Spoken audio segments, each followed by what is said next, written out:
दोस्तों, इस वीडियो में उर्दू नसर की एक सिन्फ है जिसे कहते हैं उर्दू अफसाना। इसके बारे में हम मालूमात हासिल करेंगे और अगर आपको लगे कि ये किसी और के लिए भी फ़ायदेमंद है तो उनके साथ ज़रूर शेयर करें ताकि आपके दोस्त भी इस वीडियो से फ़ायदा उठा सकें। आइए मालूमात हासिल करते हैं उर्दू अफसाना के बारे में। अफसाने का फ़न मतलब शॉर्ट स्टोरी। तो दुनिया की हर शय, हर एक चीज़ की तरह अदब भी हालात और ज़माने के तकाज़ों के साथ बदलता रहता है। जिस तरह दुनिया की हर चीज़ बदलती है उसी तरह अदब, आर्ट, फ़न ये भी बदलते रहता है। तो ज़माने की करवटों के साथ फ़िक्शन ने भी कई रूप बदले, किस्से कहानी वाली चीज़ें ने भी कई रूप बदले। जैसे पहले दास्तान देख चुके हैं हम, इससे पहले की वीडियो में नावल भी देख चुके हैं, और फिर अफसाना जो आज हम देखेंगे। फ़िक्शन के सफ़र के 3 पड़ाव हैं। तीनों की एक खुसूसियत मुश्तरक है। वो क्या है? वो ये है कि किस्से की पेशकश का अंदाज़ ऐसा होना चाहिए कि कारी की तवज्जो इस पर जमी रहे और हर लम्हा, यहाँ पे स्पेलिंग मिस्टेक है, हर लम्हा वो ये जानने के लिए बेताब रहे कि आगे क्या होने वाला है। दास्तान से नावल ने जन्म लिया और नावल का कैनवास बहुत वसी होता है। कैनवास मतलब जैसे वो एक पेपर जिसमें हम पेंटिंग बनाते, तो वो हिसाब से आप अंदाज़ा लगा लीजिए कि कैनवास मतलब जिस पे टॉपिक्स, जिस पे नावल लिखा जा सके। तो नावल का कैनवास बहुत वसी होता है। तख्लीक़कार और कारी दोनों से इसके मुतालबे सख्त हैं, लिहाजा फ़िक्शन के ऐसे रूप की तलाश हुई जिसे लिखने और पढ़ने में कम जिगर कावी करनी पड़े, यानी आसान हो। इस तलाश के नतीजे में मुख्तसर अफसाना वजूद में आया। अफसाना मुख्तसर होता है, इसमें पूरी ज़िंदगी पेश करने की गुंजाइश नहीं होती है।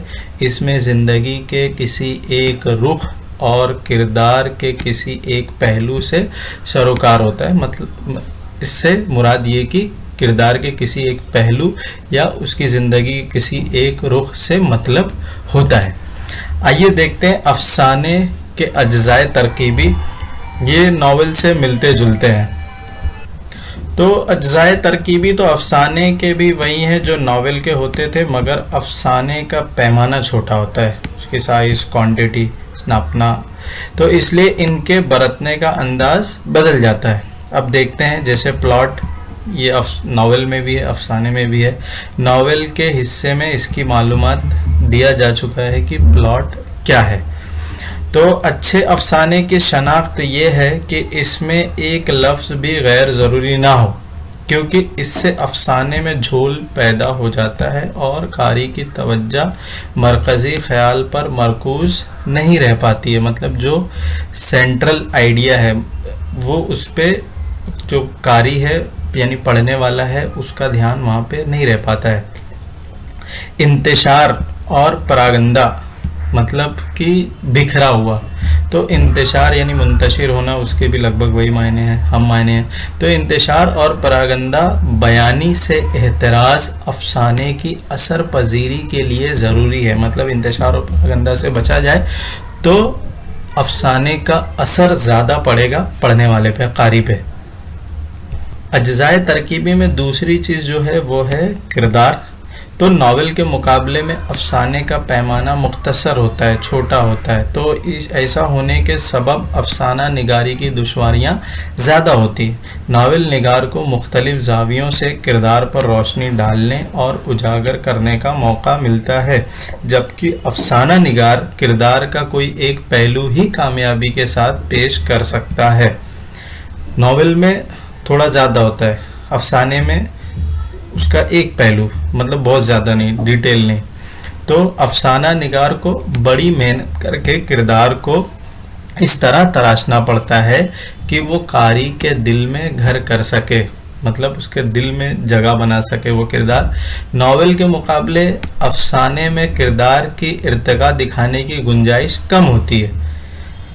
प्रेमचंद के अफसाने रेवर का डब्बा, नमक का दरोगा और मिंटू का, ये भी अफसाना निगार है, इनका नया कानून और बाबू गोपीनाथ इसकी अच्छी मिसालें हैं। तीसरा जो अज्जाए तरकीबी है वो है नुक्ते नज़र। एक अच्छा फनकार अपना नुक्ते नज़र किसी पर यानी कारी पर थोपता नहीं है। इसकी कोशिश ये होती है कि वो खुलकर कुछ ना कहे, बल्कि अपनी तख्लीक को इस तरह पेश करे कि फ़नकार के दिल की बात आपसे आप कारी के दिल में आ जाए। मसलन मिंटू ने हिंदू मुस्लिम फसादात से मुताल्लिक अफसाने सियाह हाशिए, ये इनका अफसाना है सियाह हाशिए, इस तरह पेश किए कि कारी को फ़िरका परस्ती से नफ़रत हो जाती है। प्रेमचंद के नमक का दरोगा पढ़कर हमारे दिल में दयानतदारी और उसूल परस्ती की कदरें बढ़ जाती हैं। अज्जाए तरकीबी में जो अगली चीज़ है वो है माहौल और फ़िज़ा। मुख्तसर अफसाने में इसकी बड़ी अहमियत है। फ़िज़ा आफरीनी यानी अच्छी कामयाब अफसाने निगारी के लिए बहुत ज़रूरी है। इससे कहानी की तासीर में इजाफ़ा होता है। कृष्णचंद्र ने इस तकनीक से बहुत काम लिया। अपने अफसानों में इससे मुराद माहौल की ऐसी तस्वीर खींची जाए कि कारी के दिल पर इसकी कैफियत तारी हो जाए। मसलन अफसाने का मौजू गरीबी है तो गुर्बत और गरीबी के रहन सहन की ऐसी तस्वीर कशी की जाए कि कारी को गरीबों से हमदर्दी हो जाए।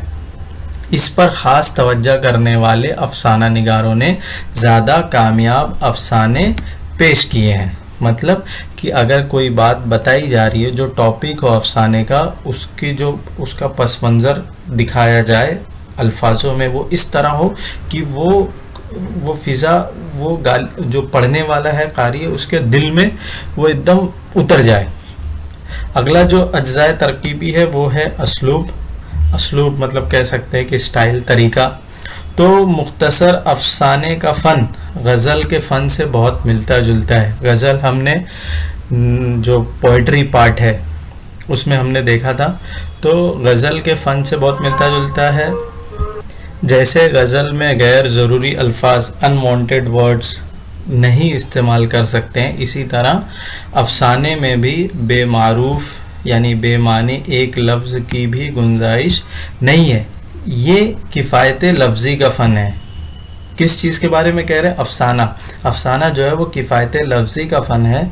मतलब ये है कि हर गैर ज़रूरी लफ्ज़ और गैर ज़रूरी फ़ुक़रे यानी सेंटेंस को कलम ज़द कर दिया जाना चाहिए, निकाल दिया जाना चाहिए और उसको अवॉइड करना चाहिए। अब कैसे पता चलेगा कि कौन सा लफ्ज़ और कौन सा सेंटेंस गैर ज़रूरी है? वो इससे पता चलेगा कि जो लफ्ज़ या फ़ुक़रा अफसाने के आगे बढ़ने में मददगार ना हो वो गैर ज़रूरी है। अफसाने का असलूब मौजू के मुताबिक होना चाहिए। कहा जाता है कि अफसाने की ज़बान को सादा और रवा होना चाहिए, मगर सादगी के साथ दिलकशी भी ज़रूरी है। तो दोस्तों इस वीडियो में इतना ही। आगे के जो टॉपिक है, आगे की जो बातें हैं वो मैं नेक्स्ट वीडियो में आप लोगों के साथ शेयर करूंगा। उम्मीद करता हूँ ये आपके लिए फ़ायदेमंद होंगी। आप इसे अपने दोस्तों के साथ भी शेयर कीजिए, दूसरे स्टूडेंट्स के साथ, ताकि वो भी इससे फ़ायदा उठा सकें।